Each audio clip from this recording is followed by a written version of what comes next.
ಶಾಂತಿ. ಪ್ರೀತಿಯ ಅಮ್ಮ, ನೀವು ಬಡತನದ ನಡುವೆಯೂ ಹೊಲಿಗೆ ಯಂತ್ರದ ಶಬ್ದದ ಮಧ್ಯೆಯೂ ನನ್ನ ಬದುಕಿಗೆ ಮೌನವಾಗಿ ಶಕ್ತಿ ಕೊಟ್ಟ ದೇವತೆ. ನಿಮ್ಮ ಕೈಯಲ್ಲಿ ಮಾಯಾಜಾಲ ಇದೆ ಅಮ್ಮ. ಬಟ್ಟೆಗೆ ರೂಪ ಕೊಡುತ್ತಾ ಮಕ್ಕಳ ಹೃದಯಕ್ಕೂ ಧೈರ್ಯ ತುಂಬುವ ಶಕ್ತಿ. ನಾನು ಇಂದು ಏನೇ ಆಗಿದ್ದರೂ ಅದು ನಿಮ್ಮ ಬೆವರಿನ ಪ್ರತಿಯೊಂದು ಹನಿ, ನಿಮ್ಮ ಪ್ರೀತಿಯ ಪ್ರತಿಯೊಂದು ಹೊಲಗೆ. ನೀವು ರಾತ್ರಿ ತಡವಾಗಿ ಕೆಲಸ ಮಾಡಿ ಮಲಗಿದ್ದರೂ ಪ್ರತಿಯೊಂದು ಕ್ಷಣದ ಫಲ ಅಮ್ಮ.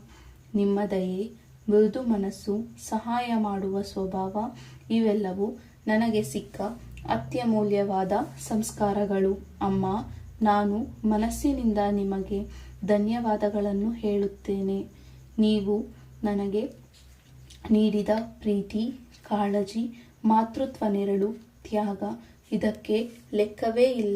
ಕೆಲವೊಮ್ಮೆ ನನ್ನ ಮಾತು, ನಡತೆ ಅಥವಾ ಮರೆತ ಕ್ಷಣಗಳು ನಿಮಗೆ ನೋವು ಕೊಟ್ಟಿದ್ದರೆ ನಾನು ಹೃದಯಪೂರ್ವಕವಾಗಿ ಕ್ಷಮೆ ಕೇಳುತ್ತೇನೆ ಅಮ್ಮ. ನಾನು ಸಾರಿ ಅಮ್ಮ, ತುಂಬ ಸಾರಿ. ನಿಮ್ಮ ನಗು ಮತ್ತೆ ಸದಾ ಹಾಗೆ ಉಳಿಯಲಿ, ಅದೇ ನನ್ನ ಆಶೆ. ನಿಮ್ಮಲ್ಲಿರುವ ಕರುಣೆ ಮತ್ತು ಸಹೃದಯತೆ ನನಗೆ ಪ್ರೇರಣೆ.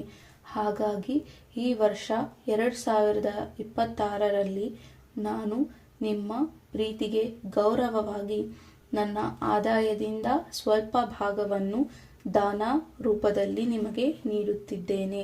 ಇದು ಕೇವಲ ಹಣ ಅಲ್ಲ ಅಮ್ಮ, ಇದು ನನ್ನ ಆತ್ಮದ ಕೃತಜ್ಞತೆ. ನೀವು ಸೇವೆಗೆ ನನ್ನ ಸಲಾಂ. ಮತ್ತೆ ನೀವು ನನಗೆ ಕಲಿಸಿಕೊಡುವ ಮನೋಭಾವದ ಪ್ರತಿಫಲ. ದೇವರು ನಿಮಗೆ ಸದಾ ಸುಖ, ಶಾಂತಿ, ಆರೋಗ್ಯದಿಂದ ಆಶೀರ್ವದಿಸಲಿ.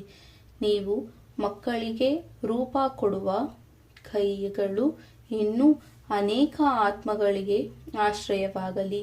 ನೀವು ಕೇವಲ ಟೈಲರ್ ಅಲ್ಲ ಅಮ್ಮ, ನೀವು ಪ್ರೀತಿ ಹೊಲೆಯುವ ಕಲಾವಿದೆ, ಬದುಕು ರೂಪಿಸುವ ಶಿಲ್ಪಿ. ಸದಾ ನಿಮ್ಮ ಮಗಳು ಚಿತ್ರ. ಓಂ ಶಾಂತಿ.